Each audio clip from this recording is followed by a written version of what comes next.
बदलाव की वजह से काफी परेशान है। साइंटिस्ट का ये मानना था कि आने वाले 10 सालों में सारी की सारी बर्फ पिघल जाएगी और पहाड़ों पर बर्फ की तह भी पिघलकर टूट जाएगी। इससे बहुत नुकसान होगा जिसके जिम्मेदार इंसान खुद होंगे। इसके बाद 1300 मीटर की ऊंचाई पर एक क्लाइमेट स्टेशन को देखते हैं। वहाँ पर कुछ साइंटिस्ट मौसम के बारे में ही पता करने आए हुए थे। इनमें एक साइंटिस्ट जेनिक था, उसके साथ बाकी के 3 साथी और उसका एक डॉग था, जो सभी उस स्टेशन पर काम कर रहे थे और मौसम के बारे में जांच पड़ताल करने आए थे। जेनिक ने रात को काफी नशा किया हुआ था। सुबह होते ही वो एक तेज आवाज से जागता है। उसके साथी उसे बुलाने आई थी। जेनिक ना चाहते हुए भी बाहर आता है। तभी उसको पता चलता है कि इस स्टेशन से कुछ दूरी पर जो मौसम के बारे में पता करने वाली मशीन लगाई हुई है वो खराब हो गई है। वो ठीक से काम भी नहीं कर रही। उस मशीन के बगैर ये ठीक से काम भी नहीं कर पा रहे थे, इसीलिए इन्हें उस मशीन को जल्द से जल्द ठीक करना होगा। जेनिक को ही उस मशीन को ठीक करने जाना था, इसलिए ये सबकी बात मान लेता है। जब ये बाहर जाता है तो बाहर अपने डॉग को देखता है जो अजीब तरीके से एक पहाड़ को देख रहा था, जैसे उस डॉग को उन बर्फीले पहाड़ों पर कुछ अजीब सा नजर आ रहा हो। यहीं पर जेनिक का साथी उससे कहता है, जेनिक हमें यहाँ रहते हुए काफी वक्त हो गया है, तुम बहुत अलग रहते हो, ऐसा क्यों है? बल्कि ऐसी जगह पर तो हमें एक साथ रहना चाहिए, अच्छी दोस्ती करनी चाहिए दूसरे से। जेनिक कहता है, मैं इसकी वजह तुम्हें बाद में बताऊंगा, अभी फिलहाल तुम मेरे पीछे आओ। जब ये जा रहे थे तभी जेनिक का डॉग भौंकते हुए अलग रास्ते पर चला जाता है। जब ये दोनों भी उसका पीछा करते हैं, वो रुक कर एक पहाड़ को देखते हैं जो लाल रंग की बर्फ की तह से ढका हुआ था।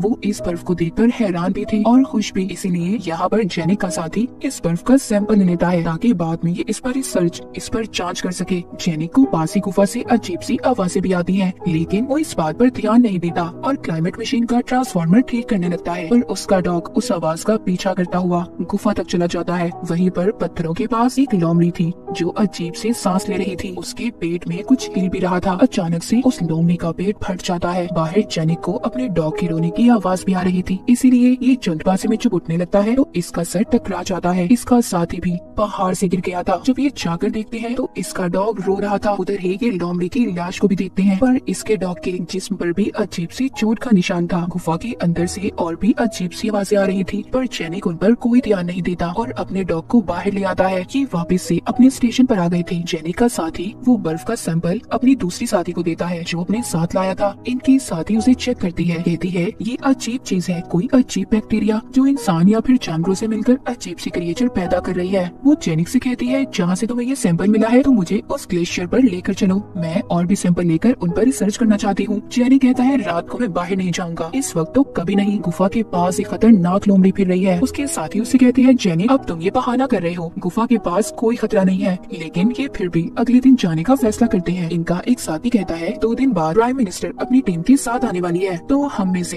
कोई भी उन्हें उस लाल चट्टान के बारे में कुछ नहीं बताएगा। जेनिक कहता है, ये मेरा काम है, मुझे ये सब बताना होगा। उधर प्राइम मिनिस्टर को देखते हैं जो कुछ रिपोर्टर्स के साथ आई हुई थी। के साथ जेनिक की पुरानी दोस्त भी थी जिसका नाम टेंजा था, पर जेनिक और इसके दरमियान में अब अलग हो गई थी। टेंजा भी पहले पहाड़ों पर ही काम किया करती थी। इधर स्टेशन पर जेनिक के साथी उसे समझा रहे थे कि तुम मिनिस्टर की टीम को कुछ भी नहीं बताओगी क्योंकि ये सिर्फ उनका एक ट्रिप की तरह है, वो बिना वजह ही डर जाएंगे। इसलिए जेनिक का साथी उसे नशे की दवा भी दे देता है ताकि ये किसी को कुछ भी न बता पाए। जेनिक को टेंजा का फोन आता है। वो बताती है, कल सुबह हम मिनिस्टर के साथ पहाड़ों पर जाएंगे और तस्वीरें लेंगे। जेनिक को बहुत अच्छा लग रहा था कि बहुत वक्त के बाद वो टेंजा से मिलेगा, पर जेनिक की टीम परेशान थी कि कहीं ये सारी बातें अपनी दोस्त टेंजा को ना बता दे। जेनिक जब बाहर आता है तो उसे किसी के चलने की आवाज महसूस होती है। ये फौरन से अपने साथियों को बुलाता है। वो चीज जेनिक पर हमला कर रही थी। जब उसके साथी बाहर आते हैं, जेनिक सबसे कहता है, चुप जाओ, मुझ पर किसी अजीब सी दिखने वाली लोमड़ी ने हमला किया है जिसके सर पर सींग भी थे। पर कोई भी जेनिक की बात पर यकीन नहीं करता। उनको लग रहा था जो कुछ भी जेनिक बोल रहा है शायद नशे में है। पर जेनिक कहता है, बहुत बड़ा खतरा है, मुझे ये बात मिनिस्टर को बतानी होगी। इसी बात पर जेनिक और उसके साथियों में लड़ाई हो जाती है। उसका एक साथी समझाता है, देखो ऐसा कुछ नहीं है, तुम्हें गलतफहमी हुई है, जाओ जाकर आराम करो। जेनिक अपने डॉग को लेकर सोने चला जाता है। सुबह को जेनिक टेंजा को भी फोन करके बताता है कि आगे मत जाना, तुम्हारी जान को खतरा हो सकता है। पर वो भी इसकी बात नहीं मानती और अपनी टीम को आगे जाने का बोल देती है। फिर जेनिक अपनी साथी को उसी पहाड़ के पास लेकर जाता है। जब ये जाकर देखते हैं तो जो उस पहाड़ पर लाल रंग का बैक्टीरिया था वो खत्म हो गया था। फिर भी जेनिक के साथी थोड़ा सा सैंपल ले लेती है। जेनिक पास ही अजीब से एक कीड़े को देखता है जिसने अपने ऊपर खोल चढ़ाया हुआ था। ये उसे देखकर डर जाता है और टांग मारकर पीछे करता है। इन सब के दौरान मिनिस्टर भी अपनी टीम के साथ आगे बढ़ रही थी और एक खूबसूरत जगह रुककर तस्वीरें लेने लगते हैं। ये सब भी जेनिक के ही मेन स्टेशन तक जा रहे थे। टेंजा मौसम में बदलाव का मिनिस्टर को बताती है। खैर ये सभी वहाँ पर तस्वीरें ले रहे थे। इसी दौरान इनके एक कैमरामैन को मच्छर काट लेता है। जब ये उसे मारता है तो उस मच्छर में अजीब सा लाल बैक्टीरिया था।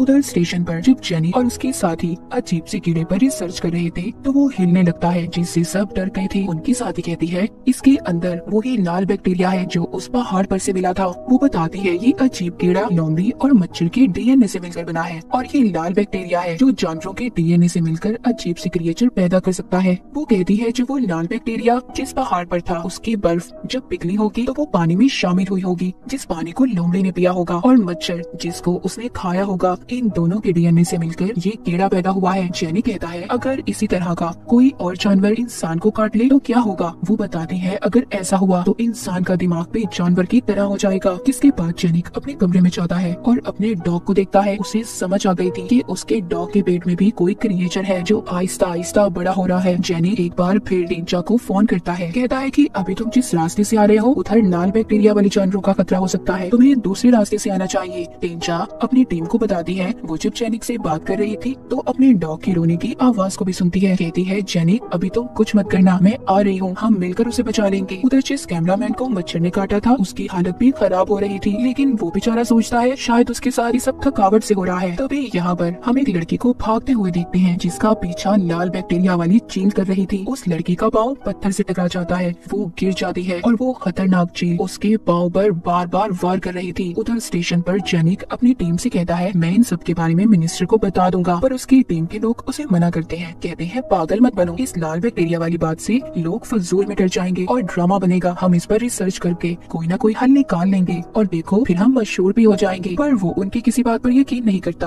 कहता है अगर हिम्मत है तो मुझे रोक कर दिखाओ। जेनिक अब जा चुका था। वो रास्ते में देखता है कि एक बकरी का पेट फटा हुआ था। जेनिक सोचता है हमारे पास बहुत बड़ा खतरा आने वाला है। उधर टिंचा की टीम में कैमरामैन को भी बुखार हो गया था, इसीलिए पूरी टीम उधर ही रुकने का सोचती है। उस कैमरामैन को मच्छर ने जहाँ पर काटा था वो हिस्सा सूज गया था और उधर बस भी पड़ने लगी थी। टिंचा सबसे कहती है कि नहीं, हमें रुकना नहीं है, हमें जल्दी स्टेशन पर जाना होगा और चलने का बोलती है। तभी वो लड़की भागती हुई इनके पास आती है जिसको चील ने काटा था। वो आकर इनके पास गिर जाती है और कुछ भी बोल नहीं पाती। तभी ये लोग उस खतरनाक चील को देखते हैं जो इनके इर्द गिर्द चक्कर लगा रही थी। ये सब उस चील को देखकर डर गए थे। मिनिस्टर का बॉडीगार्ड उस चील को गोली मारने की कोशिश करता है, लेकिन चील अचानक से गायब हो जाती है। सब समझते हैं कि वो जा चुकी है, पर ऐसा नहीं था। वो अचानक से आकर बॉडीगार्ड पर हमला कर देती है और उसे मार देती है। कैमरामैन भी जिसको मच्छर ने काटा था डर कर यहाँ से भाग जाता है, लेकिन अब इधर जेनिक भी आ गया था जो सबको बचाकर स्टेशन पर ले आता है। ये जल्दी से उस लड़की को लिटाकर उसका इलाज करते हैं जिसको चील ने काटा था, मगर टीचा की टीम के आधे लोग बाहर ही रह गए थे। टीचा जेनिक से कहती है हमें जल्दी मदद बुलानी होगी, तुम कॉल करो। पर जेनिक का साथी बताता है कि हमारे दो साथी उन फोन को लेकर साथ ले गए हैं जो दूसरे स्टेशन पर गए हैं और वो कल सुबह तक वापस आएंगे। इस बात पर जेनिक को बहुत गुस्सा आता है। वो अपने साथी को मारता है, कहता है तुम्हारी वजह से हम बहुत बड़ी मुसीबत में फंस गए हैं। मिनिस्टर यहाँ पर कहती है कि आप मेरा फोन इस्तेमाल कर सकते हैं, लेकिन ये उनसे कहते हैं कि इतनी ऊंचाई पर आम फोन के सिग्नल नहीं आते, हमें मदद के लिए सैटेलाइट फोन ही चाहिए। ये अब कुछ भी नहीं कर सकते थे। तभी जेनिक को अपने डॉग की आवाज आती है। ये बड़े ही ध्यान से देखने जाता है क्योंकि इसे ऐसा लग रहा था कि उसके अंदर से भी कोई अजीब सा क्रिएचर निकला होगा। इधर स्टेशन पर टीचर जेनिक के साथी से पूछती है सच सच बताओ तुम हम लोगों से क्या छुपा रहे हो। बाहर जेनिक के दो साथी मौसम के बारे में पता करने वाली मशीन तक पहुँच गए थे, पर वहाँ पहुँचकर इन्हें पता चलता है कि अंदर जाने की चाबी तो दोनों के पास नहीं थी। ये दोनों एक दूसरे से झगड़ा कर रहे थे, पर तभी इनमें से एक साथी ताले को ही तोड़ देता है। जब ये अंदर जाते हैं तो जेनिक की वो साथी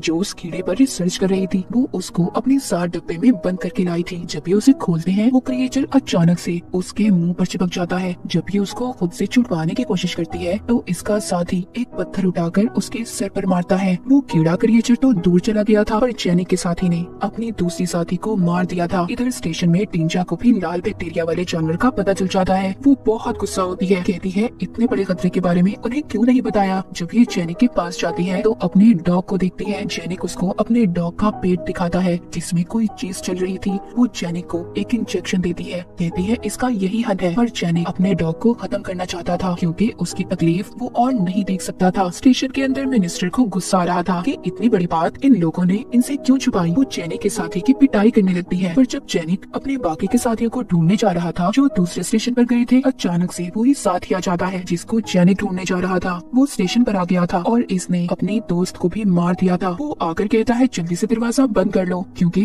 मेरे पीछे एक बकरी है जो क्रिएचर में बदल गई है और मच्छर भी दोनों मेरे पीछे आ रहे थे। जब ये अंदर आता है तो दोनों जानवर अंदर आने की कोशिश कर रहे थे, पर जेनिक दोनों को अंदर आने से रोकता है और दरवाजा बंद कर लेता है। अपने साथी से अपनी दूसरी साथी का पूछता है जो इसके साथ गई थी। वो इससे पूछता है कि वो कहाँ पर है। तुम्हारे पास फोन था, वो यहाँ पर। सबसे झूठ बोलता है, कहता है कि वो तो न जाने कहाँ पहाड़ों में गुम हो गई और उसी के पास ही फोन था। इतने में क्रिएचर बकरी दोबारा से दरवाजा तोड़ने की कोशिश करती है। वो कोई आम बकरी नहीं थी, वो एक खौफनाक राक्षस ताकतवर बकरी बन चुकी थी जो पूरे स्टेशन को जोर जोर से हिला रही थी। 1 मिनट के लिए खामोशी हो जाती है, सब कुछ रुक गया था, पर अचानक से वो दरवाजा तोड़कर अंदर आने की कोशिश करती है। उसके साथ चील भी थी, लेकिन जेनिक अकेले ही उन्हें अंदर आने से रोक रहा था। मिनिस्टर आगे आती है और ड्रिल मशीन से उस बकरी के सर में सुराख कर देती है। सब बहादुर मिनिस्टर को देख रहे थे। उसने बकरी को मार दिया था कि जान में जान आती है। टीजा बताती है कि हमें बचाने के लिए टीम कल दोपहर तक ही पहुंचेगी, पर वो ये नहीं जानती कि सारी टीम रिसर्च स्टेशन पर ही मौजूद है। उधर जिस लड़के को चील ने काटा था उसकी हालत भी खराब हो रही थी। टीजा और जेनिक ये फैसला करते हैं कि वो मदद के लिए फोन को लेने जाएंगे और अपनी उस साथी को भी ढूंढेंगे जो पहाड़ों में गुम हो गई है। जेनिक अपने उसी साथी को साथ ले लेता है क्योंकि उसे पहाड़ों में गुम हो जाने वाली कहानी पर यकीन नहीं था। कि चले जाते हैं और बाकी के लोगों ने दरवाजे को अच्छे से बंद कर लिया था। जिस लड़के को चील ने काटा था उसको भी होश आ गया था। तभी ये सब उसकी टांग पर देखते हैं जिधर चील ने काटा था। ऐसा लग रहा था कि उसके अंदर कोई चीज चल रही हो। जेनिक का साथी कहता है जो यहाँ पर रुका हुआ था, इसको देखकर ऐसा लग रहा है कि कोई नया जानवर पैदा होने वाला है। सभी लोग घबरा जाते हैं और बाहर जाने लगते हैं। मिनिस्टर कहती है हम इस लड़की का ऑपरेशन करेंगे, जो चीज इसकी टांग में है वो हिस्सा काट कर उसे बाहर निकाल लेंगे और उसे जला देंगे। ये ऐसा ही करते हैं जिससे उस लड़के की जान बच जाती है। बाहर जेनिक और टीजा जो मदद लेने गए थे वो सोच रहे थे कि शायद हम लड़की को नहीं बचा पाएंगे। यहाँ से जेनिक का साथी भागने की कोशिश करता है, पर जेनिक उसे बंदूक दिखाकर रोक लेता है। कहता है रुक जाओ, तुम ऐसे नहीं जा सकते। उधर स्टेशन पर सब लोग शांत थे कि उन्होंने लड़के की जान बचा ली। तभी कोई जोर जोर से दरवाजा बचाने लगता है। जब एक आदमी दरवाजा खोलता है तो दरवाजे पर वही कैमरामैन था जिसको मच्छर ने काटा था।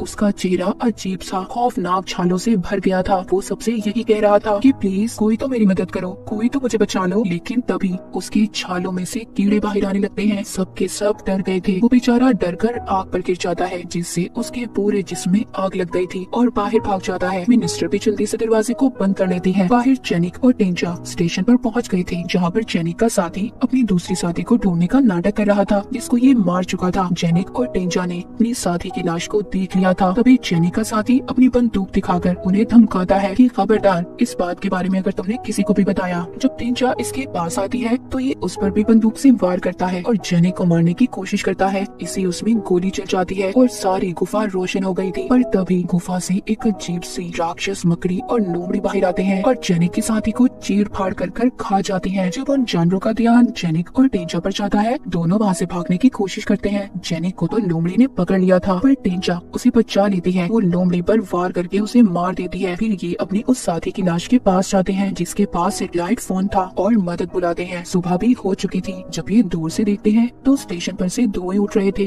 ये जल्दी से जाकर देखते हैं तो वो लड़की भी मर चुकी थी जिसको चील ने काटा था। थोड़ी देर बाद इन हेलीकॉप्टर की आवाज भी आ जाती है। जब ये बाहर जाकर देखते हैं तो बाहर इनकी मदद के लिए लोग आ गए थे। जाने से पहले टीजा जेनिक के कमरे में जाती है जहाँ पर इनके डॉग ने एक बच्चे को पैदा किया था। ये बच्चा भी लाल बैक्टीरिया की वजह से ही पैदा हुआ है। जेनिक उस बच्चे को मारने वाला था पर टीजा उसको रोकती है, कहती है मैं इसको साथ लेकर जाना चाहती हूँ। जैसे ही ये हेलीकॉप्टर में बैठते हैं तो ये एक और पहाड़ को देखते हैं जिस पर लाल रंग की बर्फ थी, मतलब एक और खतरा। इनको उस छोटे बच्चे की आवाज भी आती है जिसको टीजा साथ लाई थी। टीजा और जेनिक दोनों एक दूसरे की तरफ देखते हैं। इनको आने वाले खतरे का पता चल गया था जो वो ये अपने साथ ला रहे थे। और इसी के साथ इस फिल्म की कहानी यहीं पर खत्म हो जाती है।